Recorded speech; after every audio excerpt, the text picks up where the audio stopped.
Hello, ladies and gentlemen. My name is Chris Taylor, and I am the advocate of the devil.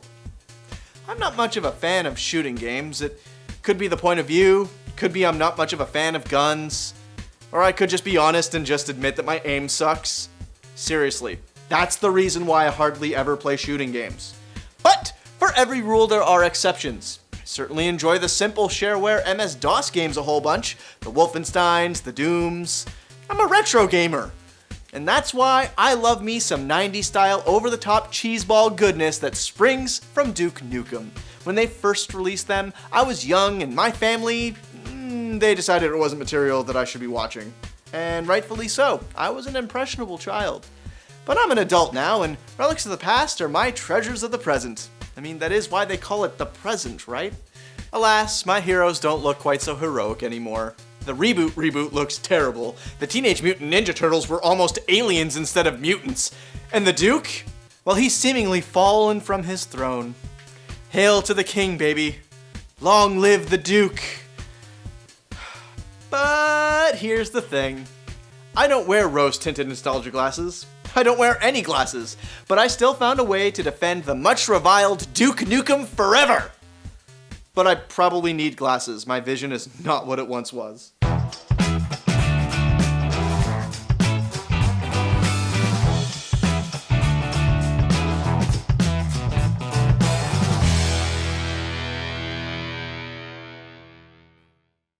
I grew up in an age right as the internet was taking hold as a necessity in the lives of every warm-blooded North American. A time of rumors, of Blockbuster Video, and video game magazines. One for each of the major video game companies, and tens of different outside sources that catered to not one, but all games. Some could say that I never grew up, and I would agree. Others would say that I had fallen behind in the times. Now, I say that the times are stupid, but I also say that this pre-internet, I'm still literate stage of my life has given me a leg up, an advantage over many. My memory lasts longer than 5 minutes in a click of the next button. Which basically means, while Duke Nukem Forever was finally saved from the ashes of a company that went under and was never going to release it, I remember seeing a slew of games journalists and their articles about it. About how the Duke had returned. How this was everything that we were hoping for and more. And the people writing those articles were excited about the prospect of seeing Duke Nukem's triumphant return. Ooh, so exciting. Then the reviews came out, and it wasn't good.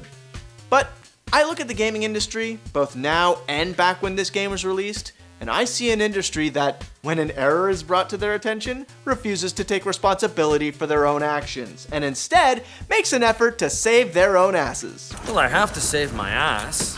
Here's my theory. Most of those initial articles were written by men. Men who have girlfriends, wives, maybe even daughters who could potentially see the character of Duke Nukem as a misogynistic, poorly written, highly offensive character, and who probably thought to themselves, I can't make it look like I agree with this, or even like it's fun. And then those very same people write reviews pointing out all the negatives. Am I right?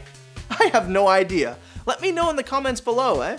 But hey, the name of the game, or show, is The Devil's Advocate, and I have an actual point in the game's favor, not just against those that have talked about this topic beforehand, and that is, the game itself is average. Not great, not wretched, average. I expected more. Especially in the DLC-written, loot box throat-shoving, pre-order culture that is first-person shooters of today.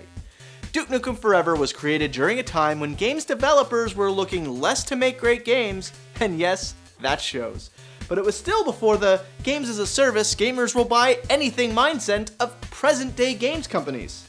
The levels gradually worked their way down to the brown and gray color scale that basically was the last generation, but it had one thing that separated it from the rest. Well, two, but the second one is actually my last point, so we're going to focus on just one here. Here we go again. It had a character. A cartoon 90s action hero a la Arnold Schwarzenegger or Johnny Bravo. The problem with the game, and its decade-and-a-half development time, is that it couldn't focus on what it wanted to do. Be true to its old self, or do what every FPS of its time did and follow Call of Duty. Instead, the game is torn into two directions instead of focusing on one, and while there were times when the sheer cheeseball nature of the character had a chance to shine through, the developers, in my estimation, couldn't decide whether or not to stick with that or move in a more traditional direction. It's why I think the game actually could have used another year in the making. No! God, please, no! No!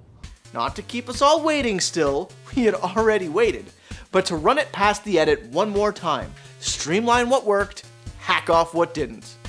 But I'd be lying if I said that wasn't the only issue, and yes, the time it took to even get released was another, and not for the reason you may be thinking. The true reason why Duke Nukem Forever didn't work as a game is the same reason why a lot of things don't work anymore. Us! The hype machine surrounding this was unprecedented. Think about it. How many games can you think of in our lifetime get showcased for long periods of time and then just flat out goes dark? That would be one of them. Now, how many of those games have actually been released? Exactly one. This is something that has never happened before and will probably never happen again. But our expectations of what it could have been, regardless of its actual release, is what fueled a lot of us into our initial purchases. We wanted this game to be good, to be worth something.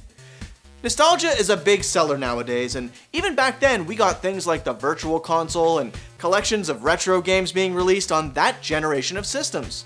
But outside of a few... Okay, screw it, really only Mario and Nintendo really have characters that keep coming back to anything resembling success. And that sucks. I remember Spyro before he was an action figure in a Diablo clone. I remember Crash Bandicoot before he was owned by Activision. Gex the smartass gecko and Croc, legend of the underrated mascot platformer. Okay, I think I may have been mistaken about the nostalgia glasses thing. The point is, after a certain point, maybe it's a better idea to let these games just die. Won't be nearly as good as what we imagine it could be, and with so much time, so many other improvements to gaming stylings, would the game ever possibly manage to be what we made it out to be in our own heads? Sadly, I don't think so.